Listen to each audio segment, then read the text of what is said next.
Bom, primeiro, antes de qualquer coisa, muito obrigado a todos pela presença de vocês aqui. O fórum, na verdade, é uma excelente oportunidade que a gente encontra muito mais do que conversar com o mercado e passar um ponto de vista para entender do mercado quais são as suas necessidades e de que maneira que nós, distribuidores e outros players do mercado, podemos contribuir para que a gente siga por um caminho de crescimento, um caminho de retomada, um caminho de prosperidade no nosso mercado.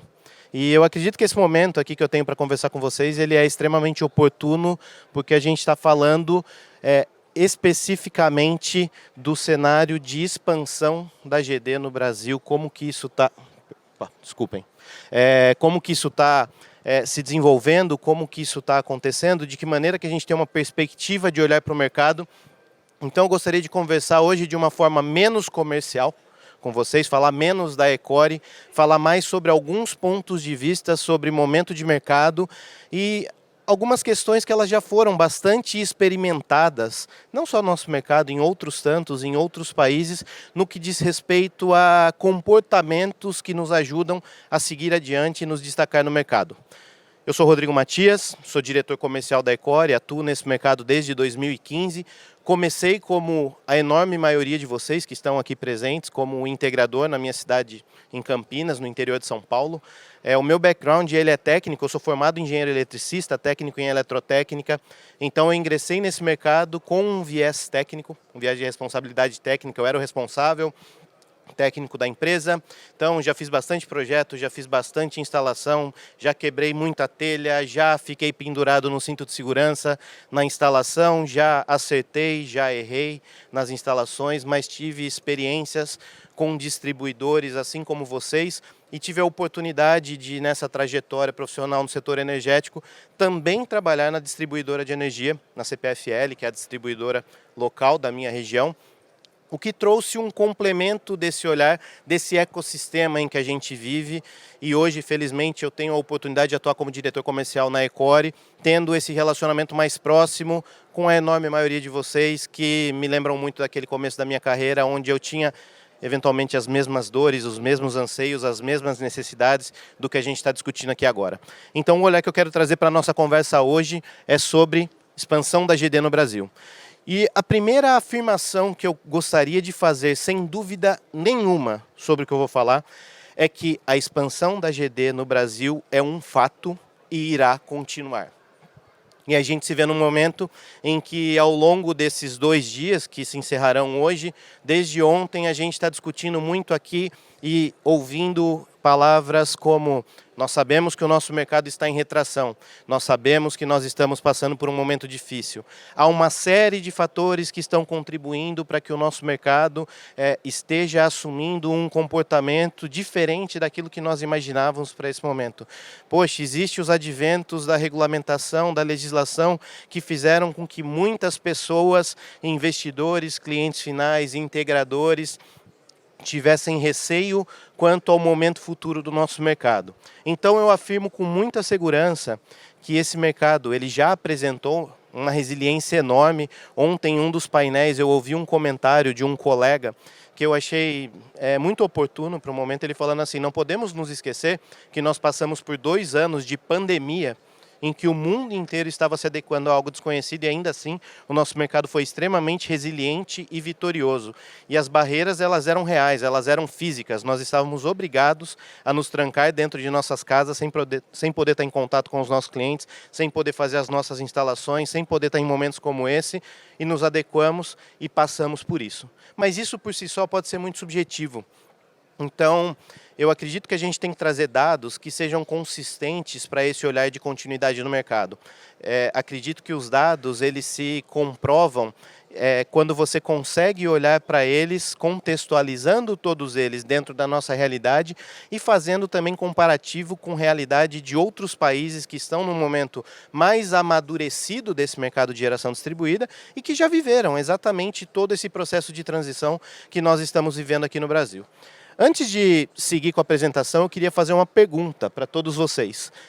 Quem de vocês aqui ficou com receio sobre a continuidade do mercado de geração distribuída após o advento da 14300? Por favor, levanta a mão. Muito menos gente do que eu imaginava. E isso é um excelente sinal. Nós observamos no final do ano passado uma aceleração absurda, né, para que a gente pudesse atender uma demanda de escassez e de urgência que o próprio mercado criou, né, num discurso que fez com que muitas pessoas que estivessem tomando a decisão pelo investimento se antecipassem para isso. E no começo desse ano eu ouvi muitos relatos de muitas pessoas, integradores, colegas distribuidores, outros players do mercado, falando coisas do tipo: nossa, nós criamos um monstro lá no final do ano passado que agora precisa ser desfeito para que a gente possa voltar a performar. E eu me deparei com muitas pessoas que estavam com muito receio no começo do ano sobre esse perfil de continuidade, e ver que poucas levantaram a mão agora é um excelente sinal, porque aquele monstro que foi dito que tinha sido criado, aparentemente ele já foi desfeito. A gente não fala mais da 14.300 como um impeditivo absoluto para que o mercado tenha viabilidade. E quando nós olhamos para as próximas informações do mercado energético brasileiro, a gente consegue perceber que, na verdade, criou-se uma janela enorme de oportunidade. Porque em um mercado mais regulado, algumas necessidades se tornam evidentes. Quais são as primeiras necessidades? Capacitação e diferenciação no mercado, para que você tenha um mercado de uma concorrência menos predatória. Para falar um nome bonitinho aqui, né? Vamos falar de concorrência menos predatória. Muitos dos integradores relatavam a mim, e tenho certeza que aos outros colegas distribuidores também, a dificuldade que se tem no final do dia de fechar negócios, porque aparece alguém com uma proposta irreal, o cliente não tem a capacidade de fazer uma leitura exata sobre o que está composto ali naquela proposta, e eventualmente ele perde os seus negócios para alguém que não tem capacitação de fazer essa entrega, mesmo que o cliente tenha problemas lá no futuro. Ele não consegue identificar isso num primeiro momento, e não identificando isso, ele privilegia aquele que não tem condições de atendê-lo no longo prazo. E a gente não pode esquecer que o nosso negócio é um negócio de longo prazo. Todos vocês, quando estão em frente aos seus clientes finais, apresentando as suas soluções através de sistema fotovoltaico, tenho certeza que estão falando para eles: é um negócio extremamente rentável, a gente está falando de uma produção de energia que vai durar no mínimo 25 anos, nós estamos falando de um retorno que vai se estender muito além do que aquilo que você tenha como retorno do seu investimento. Só que essa visão de longo prazo, ela tem que valer inclusive para as empresas que estão fazendo isso, para que elas estejam no mercado participando junto com os seus clientes. Então, quando a gente fala de um mercado mais regulado, que eventualmente traga um olhar maior de restrições num primeiro momento, ele gera esse efeito. O efeito de uma concorrência menos predatória, o efeito de uma concorrência que faz com que a régua seja elevada, porque aquelas empresas que não estiverem adequadas a esse novo momento de mercado, que não estejam capacitadas para olhar para os seus clientes, atendendo às suas necessidades, elas deixam de existir muito rapidamente. Esse ano vai ser um bom termômetro para a gente comprovar todas essas informações. A gente já começa a observar, e eu posso falar como distribuidor, que tem uma base enorme de clientes cadastrados. Na hora que a gente retoma contato com esses clientes, já é evidente verificar a quantidade deles que não pertencem mais ao mercado.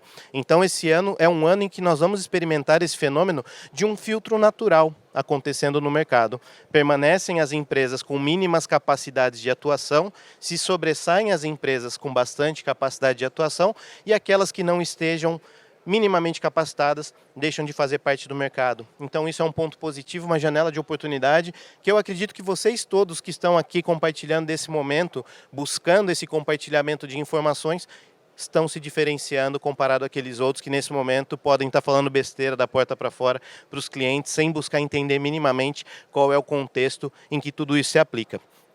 E se a gente continua observando o comportamento do nosso mercado, aquela primeira afirmação que eu fiz, que o mercado irá continuar crescendo, isso é um fato, se sustenta numa análise do próprio setor energético, da demanda do consumo energético no Brasil ao longo dos últimos anos. A gente vê uma curva que tem um comportamento crescente, se nós traçássemos aqui uma reta, né, de tendência, uma curva de tendência, nós veríamos um comportamento crescente, e nós vemos esse comportamento crescente mesmo durante esse período mais difícil que nós passamos, que foi o período pandêmico.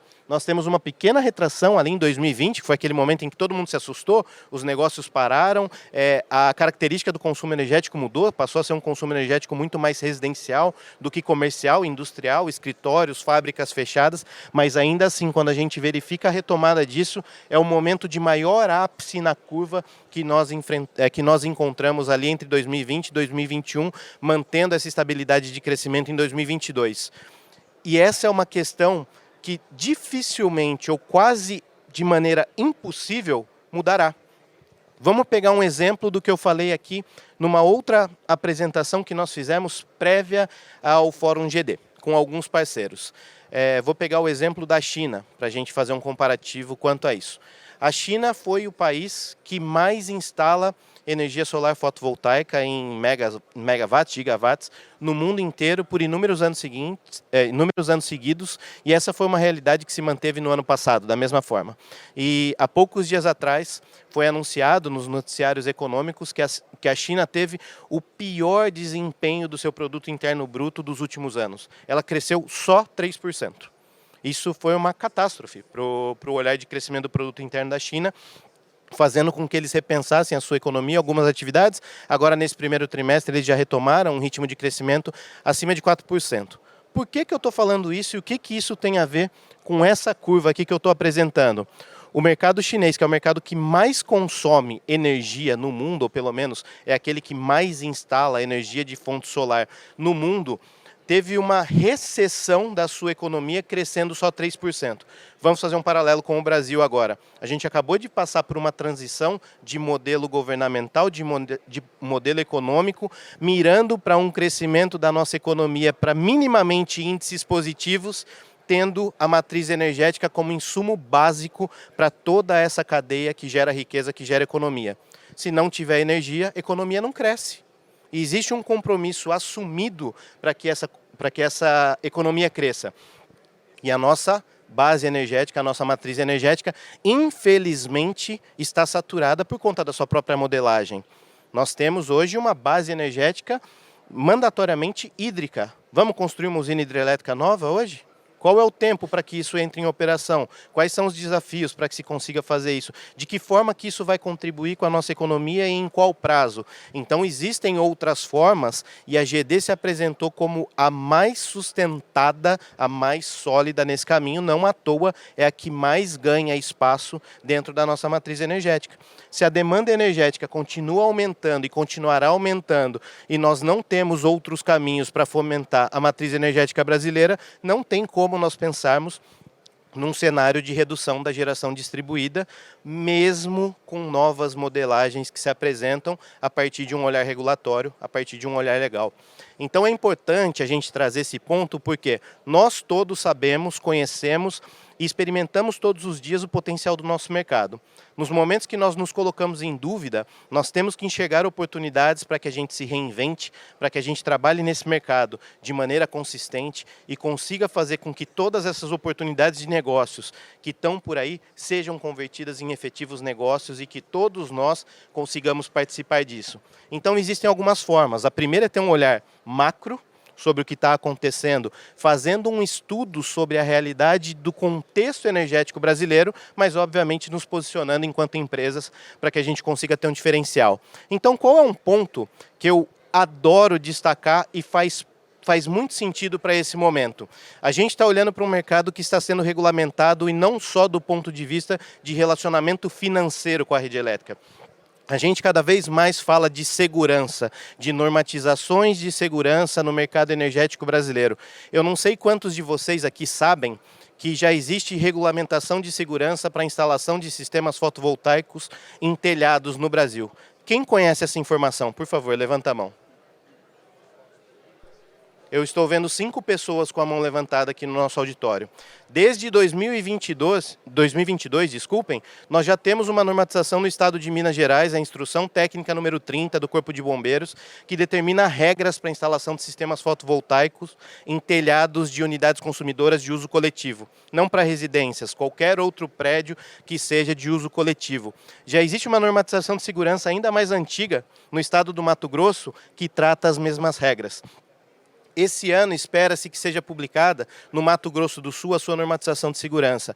Ainda esse ano espera-se que seja publicada a normatização de segurança do Distrito Federal. E essa tem uma característica de ganhar um escopo federal muito rapidamente, porque possivelmente vai ser a mais completa de todas elas. E se nós fizermos um paralelo com outros mercados, nós conseguimos entender que esse fator de normatizações de segurança foi um divisor de água para características de negócios que são realizados em todos esses países. Vou utilizar como exemplo os Estados Unidos. Nos Estados Unidos existe o Código Elétrico Nacional norte-americano, a NEC. E desde que a NEC foi instalada, o perfil das instalações residenciais são 97% com equipamentos da tecnologia MLPE, porque eles atendem aos requisitos previstos naquela norma. E a gente está falando de segurança como algo que sempre foi tratado pela ECORE. É algo que pertence ao nosso DNA e nós não quisemos inventar a roda, não. A gente olhou para mercados mais maduros e trouxemos isso como uma realidade, mesmo que futura, para o mercado brasileiro.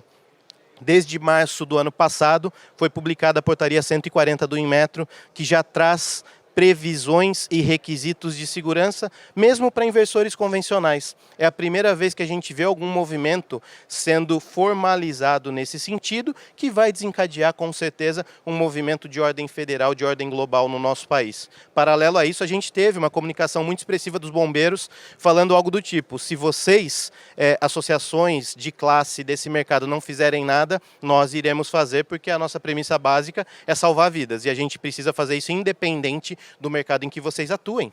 Então nós temos que olhar para isso, para que a gente tenha a capacidade de atender os nossos clientes num cenário de vendas consultivas. Eu costumo falar sempre que a gente precisa identificar o perfil do nosso cliente para saber exatamente como ele se comporta e, dentro desse comportamento do cliente, entender qual é a sua necessidade. Se a gente entende a nossa necessidade, só assim a gente consegue fazer valer aquilo que se fala todos os dias de sermos empresas que ofertam soluções. Porque só existe solução se existe um problema. Se você não sabe identificar qual é o problema do seu cliente, que tipo de solução que você vai ofertar para ele? E se você não consegue modelar uma solução adequada ao perfil do seu cliente, como que você vai se destacar da sua concorrência dizendo ser um vendedor consultivo no nosso mercado? De novo, o contexto em que nós estamos inseridos é extremamente importante para que a gente saiba como atuar de maneira consultiva no mercado, e atuando de maneira consultiva, nós consigamos nos destacar de toda aquela concorrência que eu já mencionei anteriormente, que tem um perfil predatório, mas que deixa de existir. Na hora que você eleva a régua do mercado, o mercado inteiro passa a ter um olhar diferenciado para aquelas empresas que restaram. E neste contexto de concorrência, a sua empresa precisa se destacar. Quanto mais qualificado você for para ser a referência do seu mercado, maiores possibilidades de longevidade você adquire para a continuidade disso, que a gente já verificou que é um mercado em crescimento constante. Então esse é um ponto que eu gostaria que todo mundo observasse. Qualificação para que você tenha a capacidade de fazer vendas consultivas, entendendo o cenário normativo de mais restrição, de mais controle, de mais interação entre os entes do setor energético, para que haja realmente essa longevidade sem interrupções bruscas, como essa que a gente experimentou agora com o advento da mudança da normatização ou da criação, parametrização da lei e sua posterior normatização. Nesse processo de qualificação, é importante que vocês conheçam formas e métodos de fazer isso. A ECORE também, tratava de segurança desde seu princípio, mas entende que qualificação é um pré-requisito básico para o nosso mercado. Então, desde o ano passado, nós temos um processo de certificação e, para nossa felicidade, esse processo de certificação, não nos mesmos moldes, de maneiras diferentes, mas ele passa a ser replicado por vários players do mercado. Nós vemos fabricantes falando de certificação, nós vemos outros distribuidores falando de certificação, nós temos a própria ABGD, que tem a sua certificação profissional, que são formas de você mostrar para o mercado as chancelas que trazem as suas credenciais. Uma coisa é eu falar, eu sou muito bom no que eu faço, e o cliente pode acreditar em mim. Outra coisa é eu dizer, olha, comprovadamente eu tenho as credenciais que me colocam como alguém muito bom no que eu faço, porque eu fiz essa e essa certificação que me credenciam a trazer um atendimento todo diferenciado para a sua necessidade. Então pensem nesse processo de estudo continuado e de certificação profissional como um diferencial que vai ser apresentado para o mercado nesse novo modelo de concorrência em que as suas empresas estão buscando o seu destaque e o seu espaço por um longo período no mercado. A gente pensa no mercado brasileiro e aí vem o papel da Ecore para poder entregar para vocês também outra parte muito importante desse processo, que são aquelas parcerias que lastreiam as suas operações. Uma coisa é vocês falarem assim: Rodrigo, eu sou extremamente capacitado, eu tenho todo o conhecimento teórico, eu tenho toda a capacidade de atendimento consultivo, conheço normas, conheço leis e agora eu preciso do apoio de alguém para poder viabilizar os negócios. Existem perfis e perfis de parceiros que se apresentarão a vocês. Infelizmente, no papel de distribuição, existem algumas empresas que estão interessadas em fazer com que o produto saia do fabricante e chegue ao cliente final. A gente costuma chamar de movimentadores de caixas, né? Box movers. Eles pegam o produto lá do fabricante, importam, colocam no seu estoque, vendem e o relacionamento com os seus clientes acabou aí. Eles cumpriram a função de distribuição. No entanto, eu acredito que o que se espera é muito mais do que isso. Num processo de distribuição, no contexto do cenário brasileiro, o papel de curadoria de equipamentos para que a gente encontre tecnologias adequadas, disponibilização disso para o mercado brasileiro, treinamento e qualificação continuada, pós-vendas e continuidade dessa parceria pelo longo prazo pode fazer uma diferença significativa para que vocês tenham a capacidade dessa perenidade do mercado. Então a Ecore montou a sua estrutura de tal forma que ela consiga atender hoje todo o território brasileiro com a mesma qualidade que nós faríamos ali nos quintais da nossa matriz, no interior de São Paulo. Hoje nós temos aqui em Porto Alegre, por exemplo, a presença da Marta, que é a nossa coordenadora comercial para toda a região sul, para que ela consiga enxergar aquilo que nós não conseguimos ver de dentro do nosso escritório e possa estar muito próximo a todos vocês, prestando esse apoio que toda a estrutura da Ecore sustenta para que a gente possa desenvolver negócios e fazer com que vocês prosperem. Eu não sei se é evidente para todo mundo, mas deveria ser. O sucesso de um distribuidor, o crescimento de um distribuidor depende 100% do sucesso e do crescimento dos seus parceiros de negócios. Se vocês não nos derem a oportunidade de sermos os seus parceiros, nós podemos ser a melhor empresa do mercado e ainda assim nós estaremos fora dele. Porque essas empresas elas podem ter todo um papel institucional associado ao seu DNA, mas no final do dia nós somos fomentadores de negócios para que a gente tenha rentabilidade e através dessa rentabilidade a gente prospere no mercado por bastante tempo.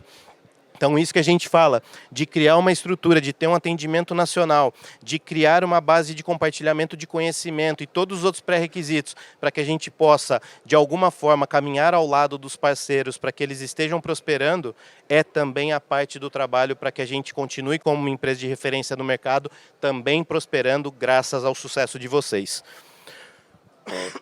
E aí eu só gostaria de trazer uma última parte aqui da apresentação para a gente finalizar, que eu acredito que são informações de ordem prática, porque eu estou falando de compartilhamento de conhecimento e eu acredito que algumas informações elas têm que ser trazidas e trazidas sobre uma ótica de veracidade dos fatos, para que todos vocês no final do dia possam tomar decisões extremamente conscientes sobre aquilo que faz mais sentido para os seus negócios. A Ecore desde 2014 opera no mercado brasileiro, trazendo um diferencial comparado a todos os seus concorrentes. Lá naquele momento em que o mercado ainda era bem embrionário, a gente tinha uma regulamentação recente que ainda não fomentava negócios, nós optamos por vir para o mercado brasileiro falando sobre tecnologia MLPE.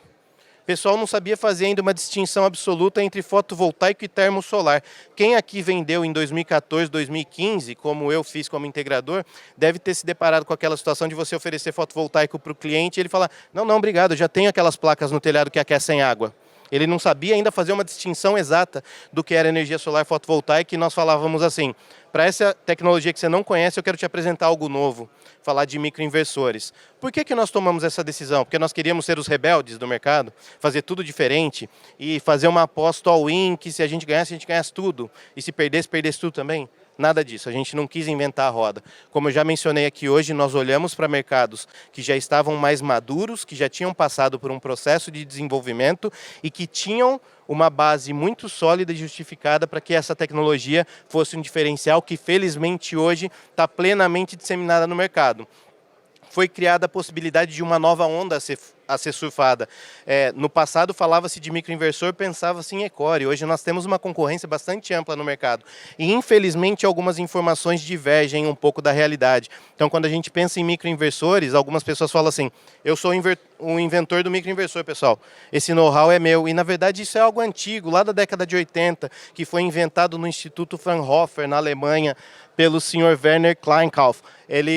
Ele trouxe o primeiro modelo do que seria o microinversor, que foi comercializado. Existe um case de sucesso dos anos 90, de um sistema instalado lá no Pentágono dos Estados Unidos, antes mesmo da AP Systems, que é a empresa que a gente representa, pensar em existir no mercado. Então é importante que vocês conheçam isso para que se tenha uma linha do tempo e uma percepção sobre qual tipo de informação que vocês compartilharão com os seus clientes e qual é a solidez dessa base de informações para que vocês estejam sustentados nas suas necessidades diárias.